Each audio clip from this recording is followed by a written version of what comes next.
ഇനിയുള്ളത് ടെൻഷൻ പിടിച്ചൊരു ടാസ്ക് ആയിരുന്നു. GST registration. അപ്രൂവൽ കിട്ടാൻ 50% ചാൻസിലായിരുന്നു അപ്ലൈ ചെയ്യാൻ തീരുമാനിച്ചത്. ഹായ്, എന്റെ പേര് Brijitha. Welcome back to another episode of building our clothing brand ത്രെഡൻസ്.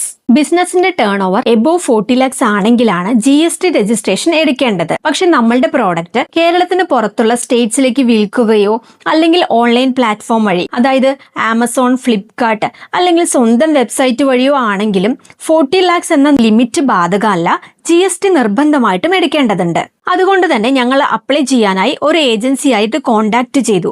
ഞങ്ങളുടെ റിക്വയർമെന്റ്സ് പറഞ്ഞപ്പോൾ വീട്ടിൽ നിന്ന് ചെയ്യുന്ന ബിസിനസ് ആയതുകൊണ്ട് തന്നെ അപ്രൂവൽ കിട്ടാൻ 50% ചാൻസേ ഉള്ളൂവെന്ന് പറഞ്ഞു. ആ ഒരു റിസ്കിൽ തന്നെ ഉദ്യം രജിസ്ട്രേഷൻ സർട്ടിഫിക്കറ്റ് ഉൾപ്പെടെ എല്ലാ ഡോക്യുമെന്റ്സും സബ്മിറ്റ് ചെയ്തു. ഭാഗ്യവശാൽ നമ്മളുടെ അപ്ലിക്കേഷൻ പ്രോസസ് എല്ലാം വളരെ സ്മൂത്ത് ആയി തന്നെ പോയി. വിത്തിൻ 2 days തന്നെ അപ്രൂവൽ കിട്ടി. Stay tune for the next episode.